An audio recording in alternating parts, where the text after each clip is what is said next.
Income ظلمتم انفسکم باتخاذکم العجل، تو تم نے بڑا ظلم کیا اپنی جانوں پر جب تم نے بچھڑے کو معبود بنا لیا۔ فتوبوا الی بارئکم، تو اپنے رب کی جناب میں توبہ کرو۔ فاقتلوا انفسکم، تو اپنے آپ کو قتل کرو۔ اب یہ مسئلہ یہاں پہ ذرا تھوڑا سا سمجھنے کا ہے۔ پہلے کہہ دیا کہ ہم نے آپ کو معاف کر دیا، اب کہا کہ اپنے آپ کو قتل کرو۔ تو اصل میں جب کسی بھی معاشرے میں کوئی گناہ ہوتا ہے تو اس گناہ کا ایک جو سزا ہے وہ پورے معاشرے پر آتی ہے۔ وہ صرف ایک گناہ ہوتا ہے انفرادی گناہ، یہ والا جو اجتماعی گناہ ہے یہ پوری جماعت اس کی مجرم قرار پاتی ہے۔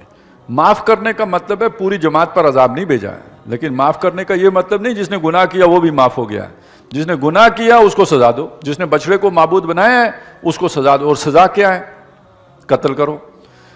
اب یہاں ایک نقطہ اور سمجھ لیجئے، آج کل ہمارے چونکہ مغرب میں یہ بات بہت ناپسندیدہ ہے کہ بھائی آپ کسی کو عقیدے کی بنیاد پر قتل کریں۔ ہمارے ہاں ہم سمجھتے یہی ہیں جو مرتد ہو اس کی سزا کیا ہے؟ وہ واجب القتل ہے، قتل ہوگا۔ اب ہم یہ تو چاہتے ہیں کہ ایک عیسائی مسلمان ہو جائے، یہ چاہتے ہیں کہ ایک ہندو مسلمان ہو جائے، ہم یہ چاہتے ہیں ایک یہودی مسلمان ہو جائے، اس کی ہم کوشش بھی کرتے ہیں۔ لیکن اگر کوئی مسلمان عیسائی ہوتا ہے، یہودی ہوتا ہے یا ہندو ہوتا ہے، ہم کہتے ہیں قتل کرو۔ آج کے ماحول میں یہ بات قابل قبول نہیں ہے، اور لوگوں کے لیے تو قابل قبول ہے ہی نہیں۔ خود ہمارے ذہن بھی ذرا ایک سوالیہ نشان لگ جاتا ہے کہ یار یہ تو یعنی ہم تو چاہتے ہیں کہ لوگ مسلمان ہو جائیں، لیکن کوئی اگر ہم مسلمانی چھوڑ دے تو اس کو ہم اختیار نہیں دیتے۔ گویا برابر وہی بات ہے جو میں نے کہا نا، ایک بات نہیں رکھتے، ایک جیسے نہیں رکھتے، تو یہ تو گویا خود ہم نے ایسا کام کیا ہوا ہے کہ باقیوں کے لیے اور بات، ہمارے لیے اور بات۔ تو اس کو سمجھ لیجئے، ذرا تفصیل سے سمجھ لیجئے۔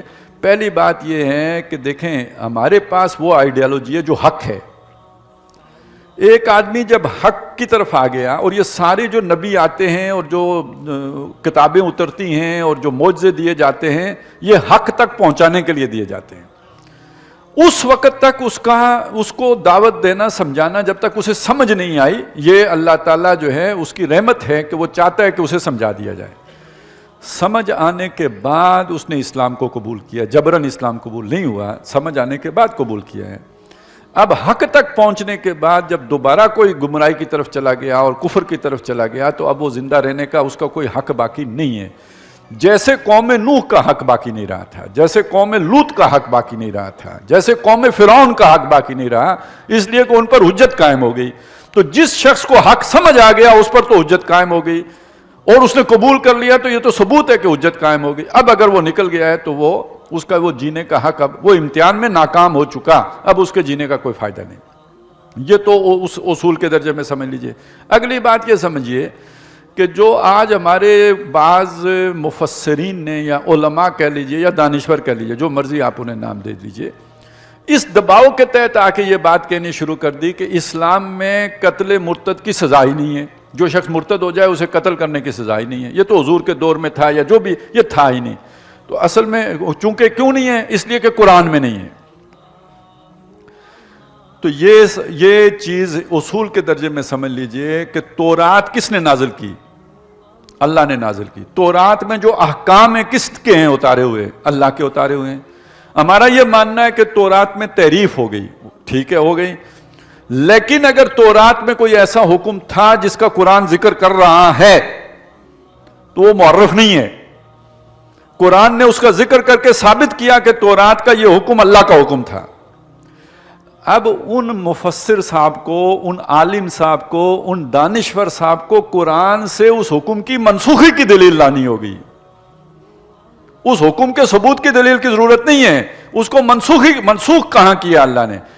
جیسے تورات کا حکم تھا جو بنی اسرائیل بیت المقدس کی طرف رخ کر کے نماز پڑھتے تھے، تو محمد رسول اللہ صلی اللہ علیہ وسلم بھی ادھر ہی رخ کر کے نماز پڑھتے رہے جب تک کہ قرآن مجید نے اس حکم کو منسوخ نہیں کیا۔ اسی طرح سمجھ لیجئے کہ جب تک قرآن سے آپ ثابت نہ کر دیں کہ قتل مرتد کی یہ سزا جو یہاں جس کا ذکر قرآن کر رہا ہے، اس کو جب تک قرآن منسوخ نہیں کرے گا تو یہ اللہ کا حکم ہے، یہ جاری رہے گا۔ تو دلیل ہمارے ذمہ نہیں ہے کہ ہم دیں کہ قرآن میں کہاں ہے مرتد کی سزا۔ وہ تو تورات کا ثابت شدہ بات ہے، قرآن نے اس کو اتھینٹسٹی دے دی کہ ہاں تورات میں یہ حکم موجود تھا، تو اس کے بعد اب دلیل ان کے ذمے ہے قرآن سے نکالنی کہ جو کہتے ہیں کہ مرتد کی تو سزا ہی نہیں ہے قتل۔